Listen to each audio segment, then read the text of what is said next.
The publication of the Lindsay report that chronicled the contamination of blood product administered to the Irish haemophilia community was unequivocal in its denunciation of a critical yet ineffective supply chain that was unable to identify, intercept and recall product infected with HIV and hepatitis C and en route to patients. Part of the problem was that at a central point we couldn't identify all the products that were out, and we couldn't identify where they were. What would have actually resolved the issue for us if we knew exactly what products were, so we could do a real-time reconciliation, which we couldn't do. So there were products sitting on shelves that hadn't been checked, that were infected with hepatitis C and that were infused into patients. Well, the Lindsay Tribunal highlighted a number of deficiencies in the safe delivery of medication to the patients. So in fact, what it did was it presented us with a business case from which we worked in order to try and improve the situation. So that was really what the effect of the Lindsay Tribunal as far as we're concerned. Armed with this mandate from the Lindsay Tribunal, the National Centre for Hereditary Coagulation Disorders, or NCHCD, set about the creation of a system that not only addressed the inadequacies in the supply chain, but sought to restore the confidence of a very vulnerable patient group and had a number of immediate objectives. The first was to develop a system which would allow us to have real-time recall of product, and we need that for all medicines, in fact, not just clotting factor concentrates, to address that particular issue, even though products will become much safer. The second issue is the issue around other quality initiatives, and we essentially need to make sure that the right product is going to the right patient at the right time, as with any other medication. And we know, not just from haemophilia, but from medication errors internationally, that is a serious issue with all medicinal products. Focusing first on traditional barcoding methods, the NCHCD realised it needed a producer-to-patient identification system that would provide the means to identify not just each vial in the chain, but where it was exactly located at any point in time. Back in early 2003, we had the chance to meet Barry White for the first time. At that stage, he was preparing a requirement specification for his solution. So once we got face-to-face with him, we realised that his vision could be realised, with our assistance, because we'd done a lot of work on food traceability. So looking at what he was going to do was relatively straightforward, and his vision was so clear, it was just easy to do. But it was the ability of GS1 global standards that facilitate the serialization of each vial as a unique number in the supply chain that was central to the adoption of GS1 in the NCHCD project. Well, first of all, Barry always wanted global standards. I mean, he actually could have done the solution based on internal barcoding, but he wanted global because he recognised that was really where it needed to be.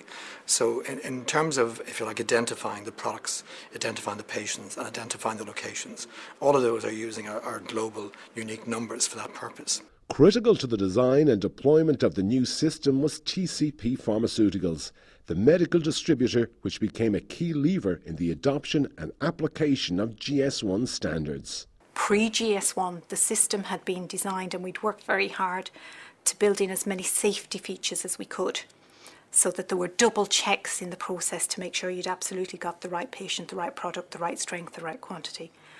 But by bringing in GS1 and the scanning, not only were you getting the manual checks, you were also now getting a physical scan.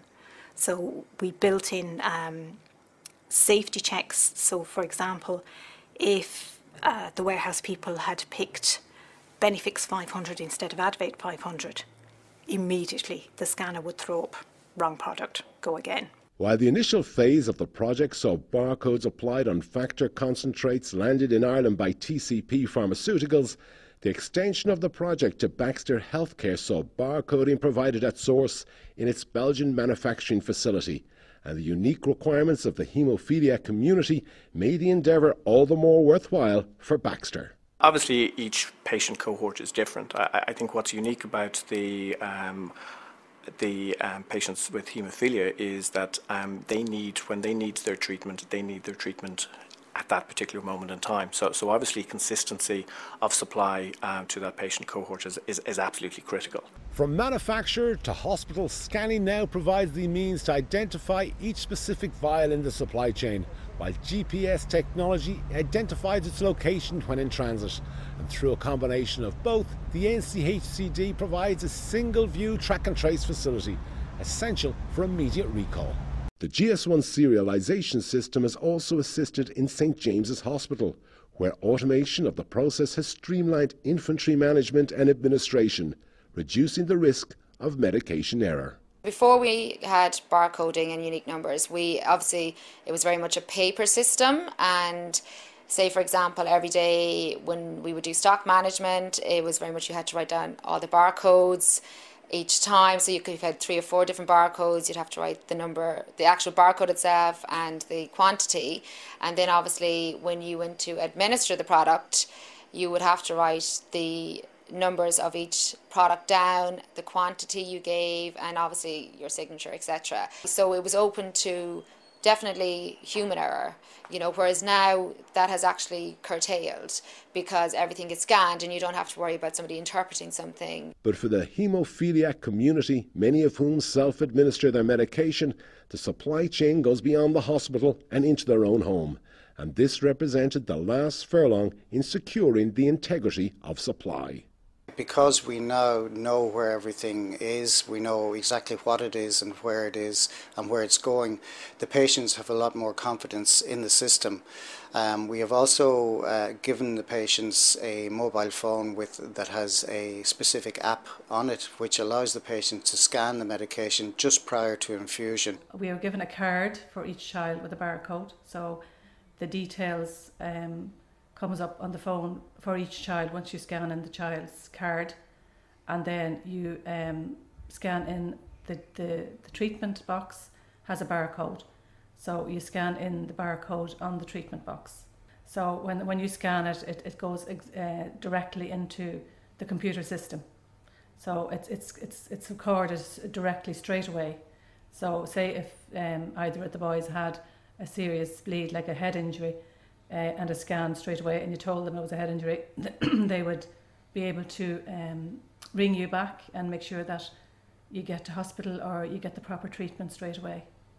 Now, as well as providing a full track and trace function on all products in the supply chain, other benefits have also accrued, and streamlining the delivery of product to the patient has also led to a €5 million reduction in infantry levels. Our prime objective was to improve patient safety, but in doing that we have been able to realise significant savings with respect to taking a large amount of medication out of the supply chain, which then has allowed the service to ultimately pay for itself. The genesis of this project was never really to make financial savings, but these savings have fallen out of what we have achieved. Mindful of the experience of haemophilia patients, this belt and braces approach saw the development and deployment of a comprehensive serialised numbering system, a first for the pharmaceutical industry worldwide and the only response acceptable to providers of the service.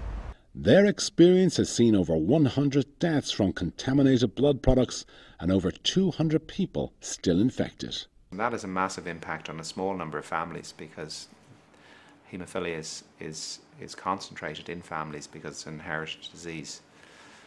So that in itself would lead from a patient's perspective to a lot of distrust of the system, a lot of reasonable distrust. And I suppose one of the benefits of this and other initiatives, and especially with the patient group themselves driving a lot of the development, is that they feel more empowered within the system, and they feel also the service has been developed on the basis of their needs and their particular concerns. So I think it has a big impact. But I think the real benefit is in better clinical management, because if the person with haemophilia or the parent treats at home, then the information is immediately transmitted to the treatment centre. They can monitor this, they can look and say, oh, this person has now taken treatment on 3 occasions for this bleed in their knee. We may need to review that, they may need to see the physiotherapist, they may be under-treating, over-treating, we need to talk to them about this. You can flag and put an alert on certain types of bleeds. So I think the real benefit will be in better clinical management of a person's haemophilia. It's comfort to know that they are getting the right product, and the product is secure, and it's safe to use, and it's recorded, and everything is known about the product. So it makes life easier knowing that the boys are being looked after well. The condition is being managed well. What has been in development for 6 years has been acclaimed internationally since its deployment, and its potential in different pharmaceutical areas and in different geographies is currently under review. We see the project as being very successful. It's the first of its kind in the world, as far as we know, to use medication barcoding from manufacturer right through the supply chain to a cold chain distributor to the patient's home. We see this as a template that could be used for any population, any chronic disease population that is required to self-medicate in the home. Ireland is the only country that I'm aware that has this system, and the benefits that have been derived from that are now quite obvious, both from a manufacturer's perspective but also from a patient perspective. And clearly there are other applications across geographies, because obviously each market would have the same conditions that we have here. So from that perspective, there's a lot of opportunity, but also for other therapeutic areas and even for other industries. It certainly has put GS1 on the map in terms of showing how our standards can help in healthcare. And while this was done for a very small patient group, it has huge potential now across many other applications in the sector. And of course now, with the new regulations from the FDA and the European Union for product safety and patient safety, GS1 standards will be to the fore in addressing those issues.